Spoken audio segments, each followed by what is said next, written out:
이번에 여러분 지진 때 어떻게 지냈습니까? 깜짝 놀랐죠? 처음에 깜짝 놀라다가 나중에는 아마 두려움도 생기고 공포감도 생겼을 겁니다. 정말 한국도 이제 안전지대는 아닌 것 같아요. 특히 우리 부산 가까운 곳에서 이렇게 지진이 시작되고 있으니까 원래 부산이 참 살기 좋은 도시잖아요. 태풍 피해도 거의 없고 가뭄도 거의 없고 좀 자연재해로부터 좀 독립적인 곳이었고 6.25가 터졌을 때도 이 부산은 살아있었던 곳인데 이번에 우리가 지진을 겪으면서 많이들 놀랐을 겁니다. 제가 그래서 이 지진에 대해서 이게 한번 살펴보았어요. 지진이 도대체 얼마나 무서운 건가. 물론 우리가 일본의 지진 피해를 보아서 지진이 무섭다는 거 알겠지만 제가 지진에 대해서 공부를 하다가 보니까요, 역사에 이런 내용이 하나 있더라고요. 뮤라고 하는 대륙에 대해서 들어보신 적 있습니까? 뮤 대륙이라고요. 저도 못 들어봤는데요.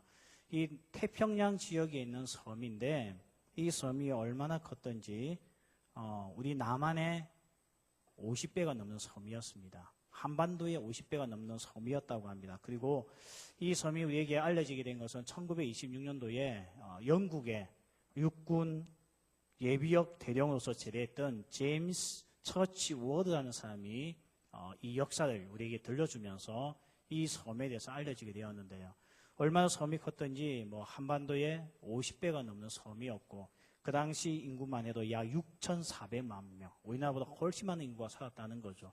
그러니까 굉장히 큰 섬이 아니죠. 거의 대륙이죠, 대륙. 그러니까 대륙이라고 했던 것 같아요. 근데 그리고 보니까 아주 10개의 민족이 있었고 왕권 중심의 국가였고, 그러니까 왕이 있었다는 거죠. 거기다가 학문과 문화가 발달되었고 건축술, 항해술 이런 것들이 아주 발달되었던 그 당시에는 선진국이었다는 겁니다. 힘이 있었기 때문에 식민지도 건설해 나갔던 이 섬이요. 갑자기 역사에서 사라졌습니다. 이게 왜 사라졌느냐? 딱 2번의 지진이 여기 났는데 태평양 바다에 깔아앉았다는 거죠. 그래서 옛날 내셔널 지오그래픽에서 정말 이런 섬이 있었나 하고 대륙이 있었나 하고 이제 내셔널 지오그래픽 틈에서 이 지하 탐사팀을 내보냈는데 이 도시가 발견이 되었습니다.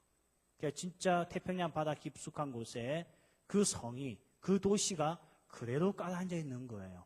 그래서 이제 학자들이 이 이야기가 지어낸 이야기가 아니고 역사적인 근거가 있구나. 근데 이 도시가 아니죠. 한반도보다 더 큰 이 나라가 어떻게 해서 사라졌다고요? 지진 2번으로 끝났다는 겁니다. 한 번 왔을 때 도시 나라 절반이 깔아앉았대요. 그래서 몇 달 뒤에 또 한 번 더 왔는데 나머지가 다 깔아앉았다고 합니다. 물론 우상의 숭배였기 때문에 하나님의 징계다. 우리가 이렇게밖에 해석을 할 수 없는데요. 지진은 인간이 막을 수 있는 게 아닙니다. 어제 지진 온다고 하더니 안 왔네요. 오늘 또 온다면서요, 저녁에. 어제 안 왔기 때문에. 오늘 안 오면 내일 온다면서요. 근데 지금까지 우리나라의 지질학자 중에서 지진의 날짜를 맞춘 사람이 단 한 명도 없습니다. 일본같이 지진에 대해서 연구를 많이 한 나라가 지진 오는 걸 알았으면 저렇게 피해보고 있었겠습니까? 다 대피시켰죠. 여러분, 지진은 절대 못 맞춥니다. 왜냐하면 하나님의 영역이거든요. 인간의 기술을 동원한 데 가지고 지진이 언제 나고 언제 끝나고 절대 못합니다. 인간이 할 수 있는 것은 사고 나고 난 이후에 분석밖에 없어요. 여러분, 경제학도 그렇죠. 여기 경제 전공한 사람들 있잖아요. 경제학자들이 늘 하는 이야기가 있습니다. 절대 경제는 예측할 수 없다고. 단지 그것이 발생했을 때 해석할 뿐이라고요. 여러분, 경제를 예측했으면 이 세상 최고 부자 누구겠습니까? 경제학자죠. 뭐 한다고 학자예요? 주식 투자해가지고 떼부자 된 게 낫지. 돈이 돌고 도는 것도 인간이 절대 예측 못합니다. 그래서 우리 여기 창업 준비하는 애들 다 부자 됐을 거 아니에요. 절대 안 된다니까요. 왜냐하면 돈이 돌고 도는 것도 하나님의 영역입니다. 그리고 또한 이 세상의 지진도 인간의 힘으로 절대 막을 수가 없습니다. 그러니까 옥션에서 지진 물품 사고 하지 말라고요. 별 의미 없습니다. 그거 한다고 일본이 저렇게 무너지지 않던가요? 그겠죠. 머리에 홍날 거 막을 수는 있겠죠. 그 이상은 안 됩니다. 제가 오늘 왜 이런 이야기를 했는가 하면요. 이만큼 이 세상은 인간의 이성의 힘을 모아서 굴러가는 것 같지만 인간이 할 수 있는 것은 분석하고 해석하는 것밖에 없습니다. 결국 이 지구, 이 우주의 운영자는 하나님이시고 하나님께서 이 모든 것을 다 이끌어 나간다는 걸 인간이 착각할 때마다 하나님께서 한 번씩 알려주는 거예요. 여러분, 지진이 5.8 미안해요. 5.8 처음에 5.3이었죠. 맞죠? 5.3 그거 몇 시간 뒤에 5.8 왔을 때 여러분 뭐 했습니까? 아마 우리 술 마시고 있던 김청년 군은 깜짝 놀랐을 거예요. 지진 났을 때. 내가 술을 마시니까 하나님께 지진을 주시나 생각했을 겁니다. 그 순간에 신을 생각하지 않은 사람 아무도 없을 거예요. 그래서 오늘 하나님 나라에 대해서 우리가 한번 생각해 보려고 합니다. 하나님의 통치가 이 우주에 있다는 것은 부인할 수 없는 사실입니다. 인간이 그들만의 힘이 있다면 오늘 다 부자 됐게요. 다 안전하게 살았게요. 그게 안 된다는 거예요. 그래서 우리는 하나님의 살아계심을 부인할 자가 이 세상에 단 한 명도 없다고 로마서에서 우리에게 이미 알려주고 있습니다. 오늘 우리가 먼저 살펴봐야 될 것은요, 이 하나님 나라라는 단어가 나왔죠. 나라가 임하옵소서. 두 번째 기도가 나온대요. 하나님의 나라라는 단어는 구약 성경에 단 한 번도 나오지 않습니다. 한 번도 나오지 않고 신약에 오면 마태복음에서 49번이 썼는데 그때는 하나님 나라가 아니고 천국이라고 적어놨습니다. 하늘 천자의 나라 국제에서 하늘에 있는 나라라고 했어요. 왜 이렇게 했느냐? 하나님 나라라고 하지 않고 왜 천국이라고 했는가? 마태복음 유대인들에게 쓰는 편지거든요. 복음서거든요. 유대인들은 하나님이라는 단어가 들어간 것을 굉장히 부담스러워합니다. 그래서 제가 이야기했죠. 그들은 하나님이라고 하기보다 주여라고 하고 아도나이라고 하기 좋아했고 야훼라고 하기 좋아했지 하나님이라는 단어를 직접 쓰지 않았습니다. 그래서 마태도 유대인들에게 이 복음을 전하면서 그냥 천국이라고 번역을 했어요. 그러나 누가복음과 마가복음은 이방인들에게 전한 복음서이기 때문에 거기는 하나님 나라라는 단어가 직접 나옵니다. 마가복음에만 16번, 누가복음에는 무려 38번이 나오고 있습니다. 이것들을 다 합쳐서 보면 결국 신약 성경에서 제일 많이 나온 단어가 뭔가 하면 하나님 나라입니다. 왜 이렇게 많은 단어가 나올까요? 이게 바로 성경의 핵심 메시지가 뭐냐? 결국 천국에 대한 이야기요, 하나님 나라에 대한 이야기인 것을 보여주기 위해서 이렇게 많이 반복하고 있다는 겁니다. 하나님 나라가 중심입니다. 하나님이 이 세상의 주인이시고 통치자인 것을 보여주고 있는 것이 성경의 핵심입니다. 그래서 우리의 기도의 핵심도 뭐가 되어야 되느냐? 결국은 이 땅에 하나님 나라가 임하소서라고 하는 기도가 우리의 삶의 중심이 될 수밖에 없다는 겁니다. 여러분, 하나님 나라는 신약 성경에 보면 어떻게 비유하고 있는가? 잔치에 비유하고 있습니다. 항상 하나님 나라의 비유는 잔치입니다. 풍성하고 기쁨이 넘치고 즐거움이 넘치는 것이 천국으로 보여주고 있고요. 반면에 마귀의 나라, 사단의 나라는 어떤 곳인가? 결핍의 나라죠. 그래서 그 안에는 다툼이 있고 불평이 있고 불안이 있고 그리고 아픔이 있고 경쟁이 있는 나라가 사단의 나라입니다. 왜 예수님께서는 이 땅에 하나님 나라가 임하라고 기도하라고 했는가 하면 이 하나님 나라의 핵심이 뭐냐면 예수님이시거든요. 오늘 우리는 천국에 대해서 잘못 배우고 있습니다. 한국 사람들이요. 굉장히 불교적인 사고를 가지고 우리는 천국을 이해하고 있습니다. 다들 이렇게 생각하죠. 죽으면 어디 갑니까? 천국 가죠. 지옥 가는 사람도 있습니다. 천국 간다고 봅시다. 예수 믿는 사람 다 교회 다니는 사람 여기 앉아있는 사람 다 천국 가겠죠. 천국이 어디 있습니까? 전부 다 위로 올라간다고 생각을 합니다. 그래서 공간적인 개념을 생각합니다. 그래서 사람들이 천국에 대해서 설교할 때 이렇게 많이 하죠. 천국 가면 길이 황금길이래요. 그 천국 가면 집들이 어마어마하대요. 천국 가면 가난이 없대요. 천국 가면 사람들이 입고 있는 옷이 장난이 아니래요. 우리는 전부 다 물질적인 것에서 벗어나지 못합니다. 천국의 핵심은 예수 그리스도입니다. 예수님이 계신 곳이 천국이요, 예수님이 계시지 않는 곳은 집이 아무리 100평이 넘어도 그것은 천국이 아닙니다. 여러분, 자살한 사람을 보십시오. 자살했던 사람들 보니까 전부 다 집이 좁아서 자살했습니까? 아니더라고요. 집에 침대가 너무 낡아서 자살했습니까? 아니던데요. 자살한 사람들 보니까요. 먹는 것이 너무 하찮아서 자살하던가요? 아니던데요. 보니까요. 세계에서 제일 비싼 음식을 먹어도 자살하던데요. 그 중심에 하나님 나라가 예수 그리스도가 없으면 하나님 나라, 풍요의 나라, 기쁨의 나라, 평강의 나라가 절대 임하지 않는다는 것을 우리는 우리의 삶 가운데 지켜보고 있지 않습니까? 그래서 성경의 핵심은 하나님 나라요. 하나님 나라가 무엇이냐? 한마디로 이야기한다면 공간적인 개념이 아닌 예수 그리스도가 천국이라는 겁니다. 그래서 마태복음 보면 이런 말씀 나오죠. 회개하라. 천국이 가까이 왔느니라. 이렇게 되어 있죠. 과거형을 쓰고 있습니다. 왜요?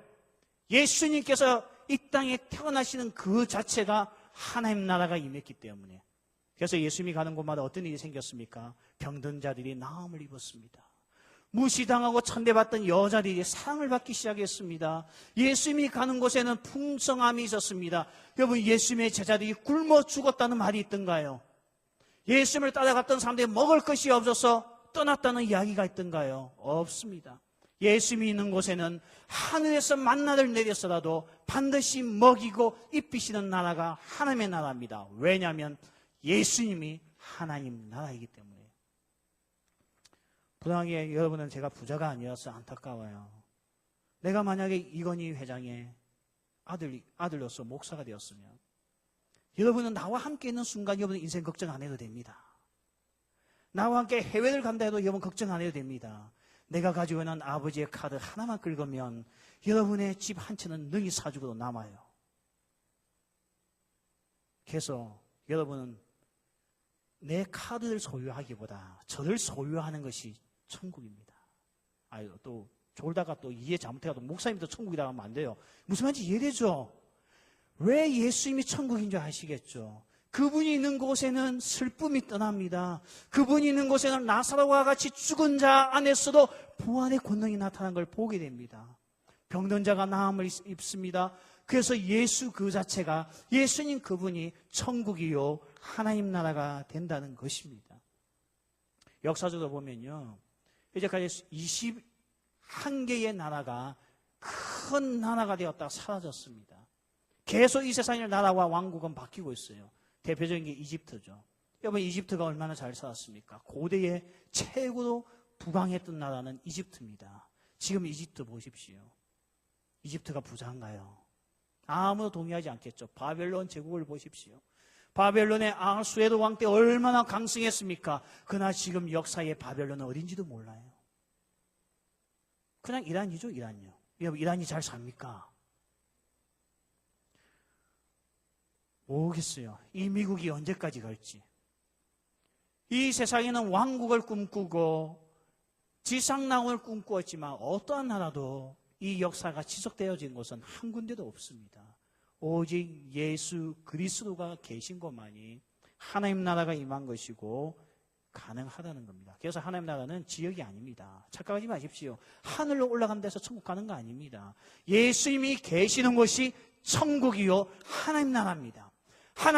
예수님이 저 하늘에 있기 때문에 천국이요, 예수님이 오늘 예배 가운데 임재하기 때문에 여기가 천국이요, 예수님이 내 심령 가운데 거하기 때문에 내 마음 안에 천국이 이루어지는 것이지 공간적인 개념이 절대 아니라는 것을 여러분 기억하시길 바랍니다. 그래서 천국 결국 통치의 영역이에요. 어디까지 주권이 미치는지, 왕의 영향력이 어디까지 미치는지가 천국을 규정한다는 것을 우리에게 보여주고 있다는 겁니다. 오늘은 하나님 나라에서 예수님께서 말씀하면서 너희는 이렇게 기도하라. 주의 나라가 임하옵시며 나라가 이 땅에 임하게 해달라고 기도하라는 것입니다. 이게 어떤 의미가 있는지 우리 오늘 세 가지 살펴보려고 합니다. 첫 번째, 오늘 나라가 이곳에 임하게 해달라는 것은 먼저 나 개인의 심령 속에 하나님 나라가 임하기를 원하신다는 것입니다. 주의 나라가 임한다는 다른 말로 이야기하면 내 삶이, 내 마음이 하나님의 다스리심을 받기를 원한다는 것입니다. 오늘 통치자가 있으면 우리는 다스림을 받는 거죠. 통치자가 하자는 대로 할 수밖에 없는 거죠. 내 마음에 하나님께서 다스리고 있다는 것, 이것이 바로 천국이요, 이게 하나님 나라라는 겁니다. 목사님, 내가 교회 다녀도 왜 내 마음이 기쁘지가 않고 천국이 아닙니까? 당신 마음에 예수님이 다스리고 있는 것이 아니고 여전히 너의 자아가, 나의 자아가 다스리고 있을 때는 그 안에 하나님 나라가 임할 수가 없기 때문에 오늘 기도하라는 겁니다. 주여, 내 마음에 하나님 나라가 임하였어. 내가 다스리는 내 삶이 아닌 하나님의 다스림을 받게 하소서라고 기도하라는 것입니다. 여러분, 하나님의 다스림을 받는다, 예수님의 다스림을 받는다, 반대말이 뭘까요? 이 반대말을 알면 우리는 더욱더 개념이 명확해지잖아요. 반대말이 뭡니까? 내 마음대로 살게 하소서 뜻입니다. 내 마음대로 살게 하소서. 아담과 하와가 에덴 동산에서 범죄했던 내용이 뭡니까? 내 마음대로 살라는 겁니다. 왜 하나님 앞에 매여 있느냐는 거예요. 너가 이것을 먹고 싶으면 먹고, 먹기 싫으면 먹지 말고 너 마음대로 하라는 겁니다. 그게 사단이 우리에게 주었던 메시지예요.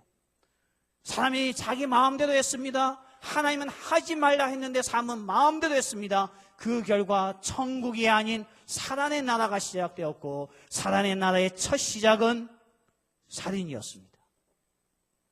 그의 아들을 죽이는 살인의 나라가 시작되면서 하나님 나라는 완전히 무너지기 시작했다는 것이죠. 자기 마음대로 하면 이렇게 됩니다. 여러분, 자기 마음대로 살면요, 우리는 삶을 죽이는 것밖에 없습니다. 자기 마음대로 하면 질서가 무너지면서 혼돈밖에 올 것이 없다는 겁니다. 여러분, 최전방에 보면 지뢰 금지라고 하는 빨간 표지판이 역삼각형으로 있습니다. 아마 전방에서 군생활한 우리 청년들 많이 보았을 겁니다. 여러분, 지뢰밭에 한번 들어가 보신 적이 있습니까? 지뢰밭에 들어가면 어떻게 해야 됩니까? 지뢰밭에 들어가는 순간 어떻게 해야 돼요? 내 마음대로 다니는 것은 자유가 아닙니다. 지뢰밭 안에서 마음대로 다니는 것은 더 이상의 자유가 아닙니다. 그것은 죽음을 상징합니다. 지뢰밭에서 사는 방법은 하나밖에 없습니다. 원래 지뢰밭 안에는 항상 제가 폭파 지뢰 출신이거든요. 그래서 우리는 지뢰를 갖다가 아무 데 묻는 게 아니에요. 먼저 지뢰를 묻기 전에 지도에다가 지뢰가 매장되는 것을 표시해주는 지도가 있습니다. 그것은 1급 비밀이기 때문에 공개하지 않습니다. 그런데 만약에 우리의 아군이 지뢰밭에 들어갔다. 그럼 어떻게 할까요? 그 비밀 문서였던 그 지뢰밭에 대한 지도를 보면서 지시합니다. 몇 미터에 지뢰가 묻혀져 있으니까 그 길로 가지 말라. 불편하겠죠. 내 마음대로 못하니까 불편하겠죠. 아마 그때 불편하다고 생각한 사람 아무도 없을 겁니다. 다행이다. 이 지뢰밭에 대한 안내서가 있어서 다행이다. 천만 다행이다. 그렇게 생각할 겁니다. 이 세상은 지뢰밭이에요. 내 마음대로 살겠다고 하나님 앞에 거역하고 거절하고 난 이후부터 이 세상은 사단의 나라가 되면서 이곳은 지뢰밭이 되었습니다. 이제 내 마음대로 한다고 이 세상이 평화로운 거 아닙니다. 우리 형제들 정욕을 따라 살아보십시오. 나의 성욕을 따라 살아보십시오. 과연 이 나라가 복된 나라가 될지. 우리 자매들 소비 본능대로 한번 살아보십시오. 나에게 돈만 있으면 내 마음대로 쓰겠다 한번 살아보십시오. 이 나라가 과연 미래가 있을지. 없는 거예요. 그래서 우리는 하나님의 말씀이 없이는 이 땅을 살아갈 수가 없다는 겁니다. 도리어 하나님의 간섭하심이 있고 하나님께서 내 삶을 지도하고 인도하고 나는 그분의 말씀에 다스림을 받는 것이 우리에게 주신 하나님의 복인 줄 믿습니다. 그런데 우리가 이 복을 거역하고 살고 있잖아요. 내 하고 싶은 거 할 거야. 내 마음대로 할 거야. 내 생각대로 할 거야. 여러분 표현대로 한다면 땡기는 대로 할 거야. 그런데 오늘 이것이 우리에게 불행이라고 이야기를 하고 있다는 것입니다. 디모데후서 4장 10절에 보면 데마라고 하는 인물이 나옵니다. 이 성경에서 데마가 어떤 인물인지 자세히 설명하지 않고 있어서 저도 잘 모릅니다. 근데 성경에서 소개하고 있는 것만큼만 저도 알고 있는데 이 데마는 어떤 사람인가 하면 디모데후서 4장 10절에 보면 이렇게 소개합니다. 이 세상을 사랑하여 버리고 간 사람으로서 소개합니다. 이 세상을 너무 사랑해서 이 세상을 하나님을 버리고 간 사람이 데마입니다. 그럼 데마가 이전에는 어떤 사람이냐? 사도 바울과 함께 선교에 헌신했던 인물입니다. 심지어 로마 감옥까지 가서 면했던 인물이 데마입니다. 그렇게 헌신적이었던 이 데마가 나중에 그가 살아보니까 바울과 같은 길을 걸어가 보니까 환난, 고통, 가난 이런 것들이 너무 싫었습니다. 근데 세상을 보았더니요, 세상에 있는 사람들이 너무 잘 사는 거예요. 별 걱정 안 하고 사는 거예요. 전도에 대한 부담감도 없이 잘 사는 겁니다. 됐다. 나도 때리치우고 가자. 그래서 그는 하나님을 버리고 보이지 않는 하나님 나라를 선택하기보다 보이는 이 세상의 정욕을 따라 그는 가게 되었습니다. 그에 대해서 한마디의 성경이 이 세상을 사랑하여 버리고 간 사람이라고 소개합니다. 오늘 우리는 어떻습니까? 우리의 마음에 하나님의 다스리심을 받는 그런 삶을 살고 있습니까? 아니면 아직도 마귀의 나라, 사단의 나라에 빠져서 내 마음이 원하는 대로 살아가고 있습니까? 오늘 있는 자들을 위해서 우리 주님이 기도합니다. 너희는 이렇게 기도하라. 나라의 하나님 나라가 내게 임하옵시며. 오늘 우리는 이 기도를 매일 해야 됩니다. 주여, 오늘도 내 마음에 주의 나라, 예수님의 통치, 하나님의 주권이 선포되게 하여 주시옵소서 라고 기도하는 은혜가 있기를 소원합니다. 지금까지 우리는 인생을 짧게 살아왔지만 그래도 내 하고 싶은 데도 많이 해봤잖아요. 해본 결과 뭐가 있습니까? 너무 행복합니까? 너무 모든 일이 잘 풀려서 지금 미치겠습니까? 아마 자기 계획대로 했지만 당한 아픔들도 이만저만이 아닐 겁니다.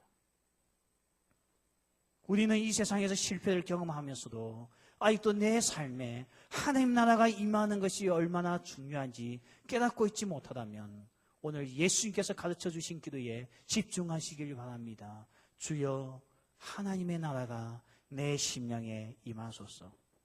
로마서 14장 17절에 보면 이런 말씀이 있습니다. 띄워주시겠습니까? 로마서 14장 17절 말씀 같이 읽겠습니다. 하나님의 나라는 먹는 것과 마시는 것이 아니요 오직 성령 안에 있는 의와 평강과 희락이다. 제가 이야기했죠. 우리는 천국 개념하면 불교 개념을 가지고 나온다 했죠. 죽어서 가는 곳, 그리고 그곳에 가면 넓은 집이 있고 내가 이 세상에서 선한 일을 많이 하면 하나님께서 큰 집을 준다고. 그런데 기억하십시오. 천국은 자본주의가 아닙니다. 자본주의가 아닌데 왜 실력 따라서 큰 집을 주고 작은 집을 줍니까? 아니, 천국이 그렇게 좋다는데 큰 집이 뭐 소용이 있어요? 천국이 좋다면서요. 천국은 세상이 그 어느 거와 비교할 수 없는 곳이라면서요. 그런데 왜 큰 집을 가려고 해요? 천국을 잘못 배워서 그렇습니다. 천국은 물질의 나라가 아닙니다. 왜 길이 황금길입니까? 왜 황금길이에요? 왜 깃바닥이 황금입니까? 너무 좋은 나라니까요. 웃긴 소리 하지 마세요. 왜 황금길이냐? 황금이 별 소용이 없으니까. 별 소용없으니까 길바닥에 까는 거예요. 황금으로 통하는 나라가 아니거든요.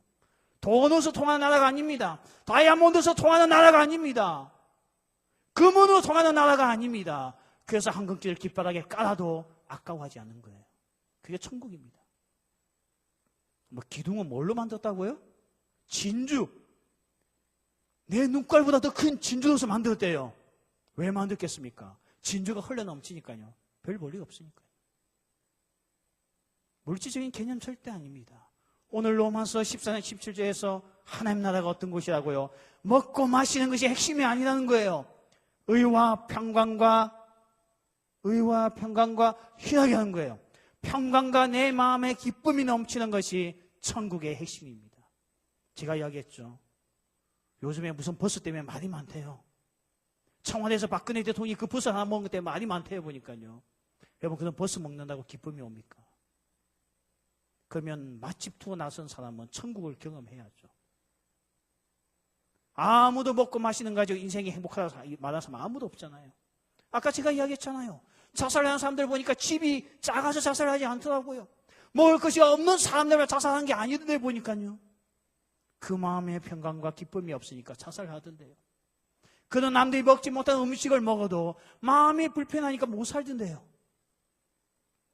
오늘 하나님 나라가 우리 마음속에 임하면 우리 안에 남이 누리지 못하는 평강과 기쁨이 있는 줄 믿습니다. 여러분, 기쁩니까? 정말 마음의 평강이 넘칩니까? 전 솔직히 안 넘쳐요. 저 기쁘지 않습니다. 저 별로 평안없지 않아요.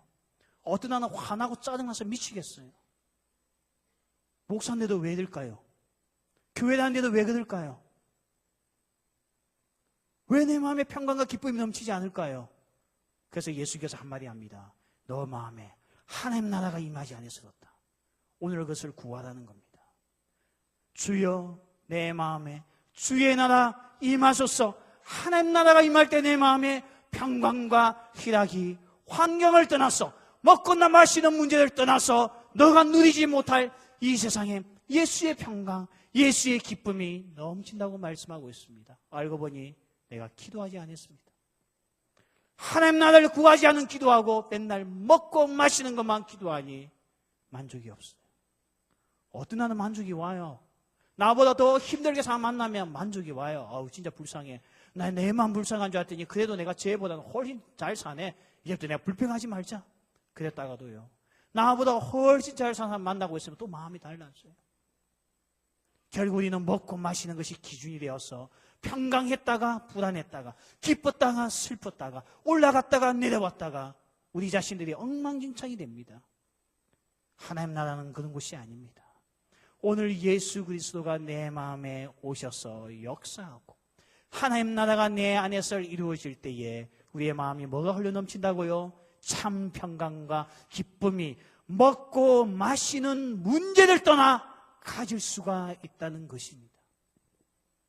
제가 여러분에게 이 영상을 좀 보여줄까 싶어서 유튜브 들어가서 아무리 찾았는데 너무 화질이 떨어졌어.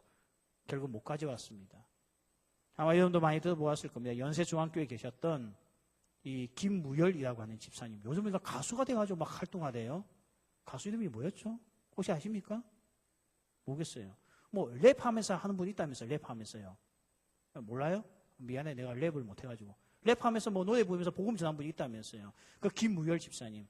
이분의 이야기를 한번 읽어보았더니요, 이분이 아버지가 해병대 출신이에요. 해병대 출신 아버지 뒀으니까 얼마나 든든해요. 근데 단점이 아버지가 알코올 중독자예요. 여러분, 싸움 잘하는 형제가 애인 되면 자매가 보호받겠죠. 맞죠? 주먹 한 방 날리면 체육망도 넘어 때릴 남자가 있으면 든든하죠. 근데 그 주먹의 방향이 나를 향하면요, 미치는 거죠. 근데 이 방향이 바뀌는 사람이 있거든요. 누구냐면 알코올 중독자거든요. 술에 취하면 주먹을 어디에 날려야 될지 구분을 못합니다. 아버지가 해병대 출신의 멋진 아버지였지만 알코올 중독자였어요. 누굴 패겠습니까? 맨날 엄마 때리고 자기 때리고. 그래서 이 집사님은 어딜 때요? 죽고 싶었대요. 그거 아버지도 죽이고 싶었고, 늘 그런 마음, 복수의 마음, 내가 크면 아버지도 죽여버린다, 이런 마음을 가지고 살고 술에 대해서 증오했는데 대학을 들어갔습니다. 대학을 가서 신입생 환영해서 술 한 잔을 선배들이 하도 권해가지고 딱 한 잔이라는 마음은 마셨는데 그때부터 자기도 알코올 중독자가 됩니다. 얼마나 알코올 중독이 심했더니 뼈가 녹아내리는 병에 걸리게 되었대요. 버림받았습니다. 살 길이 없었습니다. 아침에 일어나면 피를 토하는 것이 일상생활이었습니다. 그런 중에 연세중앙교회 전도사님의 전도를 받고 이 김무열이라고 하는 청년이 예수님을 믿게 됩니다. 여러분, 연세중앙교회 갔으니 얼마나 뜨겁게 훈련받았겠습니까? 그는 그것을 예수님을 만났습니다. 하나님의 나라가 자기 마음에 들어왔습니다. 그때부터 미웠던 아버지가 불쌍하게 여겨지면서 이 아버지를 전도하게 됩니다. 소망 없는 자기 삶, 오직 술 먹고 죽었으면 좋겠다 생각했던 그의 인생에 하나님 나라가 들어오니, 예수님이 들어오니 그의 은사가 발견되게 됩니다. 그래서 어떻게 합니까? 지압과 마사지를 하면서 연예계에서는 가장 유명한 지압사가 되면서 텔레비전에도 여러 번 나왔죠. 아마 이분 보셨을 겁니다. 이분을 변화시킨 게 무엇입니까? 먹고 마시는 문제가 아니었습니다. 하나님 나라가 자기 심령 속에 임하니, 다음 말로 표현하면 예수님이 그의 심령 속에 들어오니 먹고 마시는 문제를 넘어 하나님의 주시는 희락과 평강을 가지고 이 세상을 사니 그가 하나님 앞에 새로운 인생을 살게 되었다는 것입니다. 여러분, 오늘 우리에게 하나님 나라가 임해야 될 줄 믿습니다. 오늘 우리가 하나님 나라가 우리 마음속에 임하지 않으면 우리는 계속해서 먹고 마시는 문제 때문에 사람 마음이 올라갔다가 떨어졌다가 낙심했다가 좌절했다가 어느 날 기분 좀 좋았다가 또다시 기분이 무너져버리는 이 비참한 삶을 반복할 수밖에 없다는 것입니다. 저는 개인적으로 이 세상에 가장 불쌍한 사람이 예수 믿지 않는 사람이 가장 불쌍한 것 같아요. 여러분 동의하시죠? 근데 더 불쌍한 사람이 있어요. 교회를 다녀도 주님을 만나지 못한 사람이 제일 불쌍합니다. 오늘 이 자리에 앉은 우리 청년들 중에 그냥 교회를 오긴 왔지만 아직도 내 마음속에 예수님을 만나지 못했다고 한다면 이 시간에 엄히 면하고 사랑하는 마음으로 여러분에게 말합니다. 오늘 이 예수님을 영접하시길 바랍니다. 하나님 나라가 내 속에 임하기 위하여 주여 내 마음에 하나님 나라가 임하소서, 주여 이곳에 임재하소서. 오늘 우리가 하나님을 만나 내 마음속에 먹고 사는 문제로 인하여 싸우고 다투고 경쟁하고 미워하고 저주하는 세상이 아닌 내 마음속에 그 문제를 뛰어넘어 예수님으로 말미암아 평강을 누리며 오늘도 기뻐하며 살아갈 수 있는 자가 되게 하여 주옵소서. 주의 나라 내 심령 속에 임하소서. 매일매일 기도하는 우리 청년들 될 줄 믿습니다. 두 번째, 오늘 주의 나라가 이곳에 임하게 해달라는 두 번째 뜻은 오늘도 우리 주변에는 믿지 않는 사람들이 너무나 많이 있다는 것입니다. 이것은 선교적인 기도를 하자는 겁니다. 전도적인 기도를 하자는 겁니다. 오늘 우리의 기도는 먹고 마시는 것에 머무는 것 기도가 아닌 오늘 이 세상에 믿지 아니한 사람들을 위해서 전도하자는 겁니다. 내일 우리가 큐티하게 될 로마서 9장에 가보면 바울이 이런 이야기합니다. 내가 하나님 앞에 저주받아 하나님의 사랑에 끊어진다 할지라도 주여 나의 가족을 구원케 하소서라는 기도가 나옵니다. 얼마나 사도 바울이 믿지 않는 가족들을 향하여서, 믿지 않는 친척들을 향하여서 그의 마음이 아팠던지 그는 그렇게 기도하고 있어요.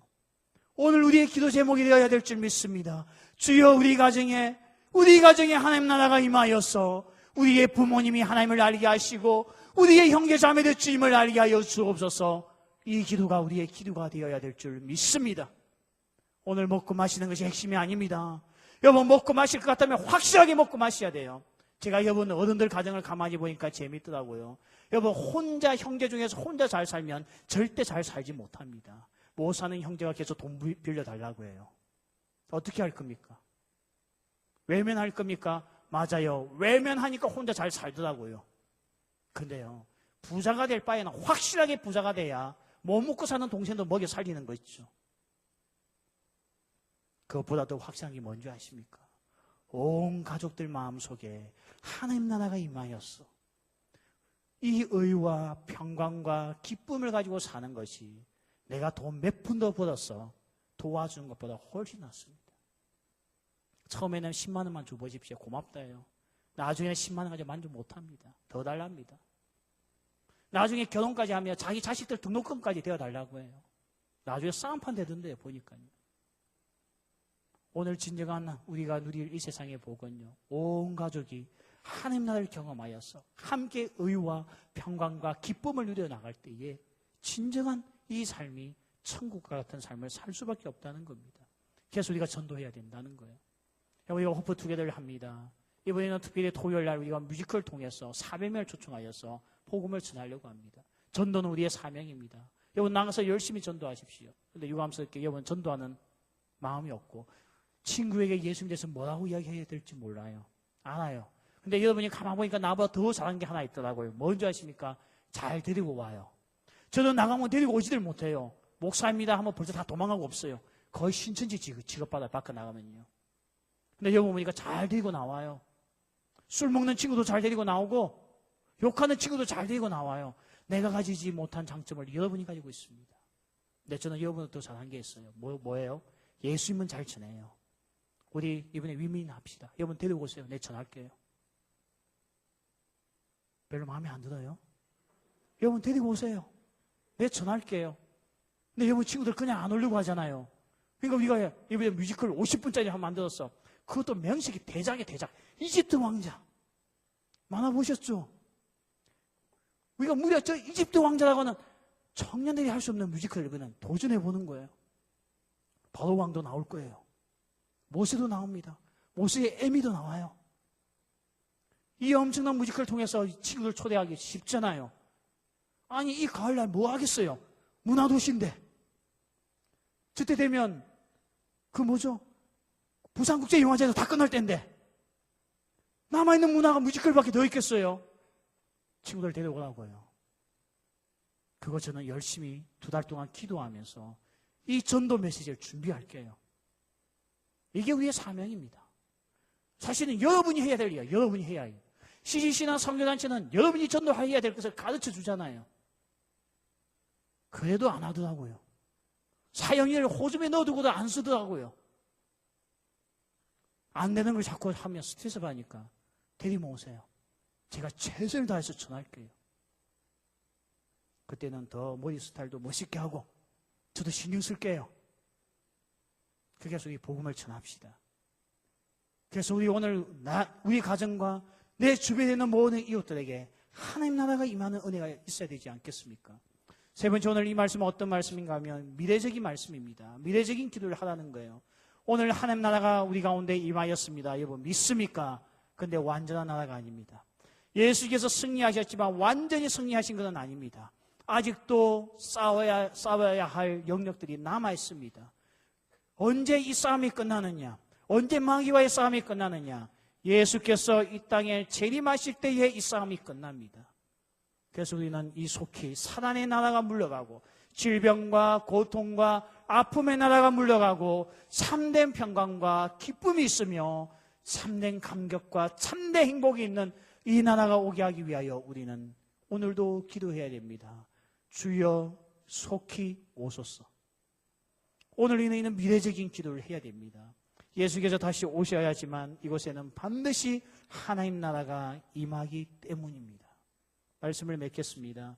오늘 우리는 마태복음 6장 10절에 나와 있는 나라가 임하옵시며 이 말씀을 가지고 우리는 세 가지를 살펴보았습니다. 오늘 주님께서 우리에게 요구하고 있는 말씀이 무엇입니까? 하나님 나라가 임하게 해달라는 기도의 의미가 무엇입니까? 먼저 우리 마음속에 하나님 나라가 임해야 됩니다. 우리가 교회도 다니고 있으면서 하나님 나라가 내 마음속에 없다. 하나님 나라는 다음 말로 하면 인격의 나라이기 때문에 예수님을 이야기합니다. 친구 따라 교회를 나오든 부모님 때문에 교회를 나오든 습관 따라서 나오든 교회까지 왔는데도 불구하고 내 마음에 하나님의 다스리심이 없고 예수님이 계시지 않는다면 우리는 교회를 다녀도 힘들고 괴롭고 고통스럽고 무의미한 인생을 살 수밖에 없습니다. 종종 이렇게 질문하는 청년도 있습니다. 목사님, 어떻게 교회 다니는 사람이 자살하냐고. 자살할 수 있죠. 교회까지 와도 예수님을 만나지 못하면 자살하죠. 하나님이 내게 오신 증거가 뭐냐? 드러나는 외적인 증거가 뭐냐? 기쁨과 평강이거든. 내 안에 오늘 예수님으로 말미암아 기쁨이 없고 먹고 마시는 문제에 집착하여서 방황하고 있는데 그 안에 무슨 예수님이 계시겠습니까? 그래서 오늘 예수님은 기도하라는 겁니다. 주의 나라가 내 마음속에 임하소서. 오늘 내가 이 아침을 살아갈 때에, 오늘 하루를 살아갈 때에 하나님, 주의 나라가 내 안에 임하여서 먹고 마시는 문제 때문에 좌절하고 낙심하고 사단의 나라와 같이 경쟁하고 상처 주고 불평불만하는 삶이 되지 않게 하소서. 이 기도가 우리의 삶에 매일매일 드려져야 할 기도입니다. 오늘 두 번째 한번 살펴보십시오. 우리 주변에 이런 예수님이 계신 이 나라를 경험하지 못하고 고통스러워하는 자들이 얼마나 많습니까? 바울은 너무 행복했습니다. 바울은 감옥에서도 너무 행복했어요. 왜냐하면 그 감옥 안에도 하나님 나라가 함께 있었고 예수님이 함께 있으니 바울은 너무 기뻤습니다. 그런데 달리 생각해보니 자기는 이 감옥에서도 기뻤지만 행복했지만 오늘 저 감옥 밖에 있는 나의 가족들, 예수님을 알지 못하고 여전히 예수님을 거부하고 있는 나의 가족들 생각하니 바울은 너무 마음이 아팠습니다. 그는 조용히 감옥에 앉아 무릎 꿇고 기도합니다. 주여, 차라리 내가 저주받아 지옥 가도 좋사오니 우리의 가족들을 살려주소서. 이게 바울의 기도였습니다. 왜냐하면 하나님 나라는 나만이 내가 가야 할, 나만이 소유해야 될 나라가 아닙니다. 모두가 함께 가고 사랑하는 나의 친구들과 나의 혈육이 함께 가야 할 나라이지 않습니까? 오늘 이는 나라를 위하여 우리가 기도해야 된다는 겁니다. 또한 우리가 이 세상에서 하나님 나라를 경험하고 살고 있지만 이 세상에는 기근과 전쟁과 난리와 모든 것들이 끝나지 않고 있습니다. 아직도 우리의 마음을 안타깝게 하는 소식들이 너무 많습니다. 이것이 종식되는 그 나라가 예수님의 재림입니다. 예수께서 이 땅에 다시 오실 때에 있는 모든 어둠과 악들이 다 떠나가게 됩니다. 여러분, 이는 나라가 속히 와야 되지 않겠습니까? 이걸 위해서 우리가 기도해야 됩니다. 주여, 속히 오소서. 어서 오시옵소서. 이 한반도에 어서 오시고 이 우주에 어서 오소서. 이 땅의 슬픔과 아픔과 정말 우리가 어이없어 하는 그 슬픔들이 다시는 반복되지 않게끔 주의 나라 이 땅에 임하소서. 이 기도가 우리가 매일매일 드려야 할 기도라는 겁니다. 정말 이는 주기도문을 통하여서 주님이 가르쳐주신 기도를 통하여서 이는 주의 나라를 꿈꾸며 그 주님의 나라 안에서 참 기쁨과 참 평강을 가지고 살아가는 우리 모든 청년들 될 줄 믿습니다. 우리 같이 한번 찬양하고 오늘 이 제목을 놓고 기도하는 시간 가지겠습니다.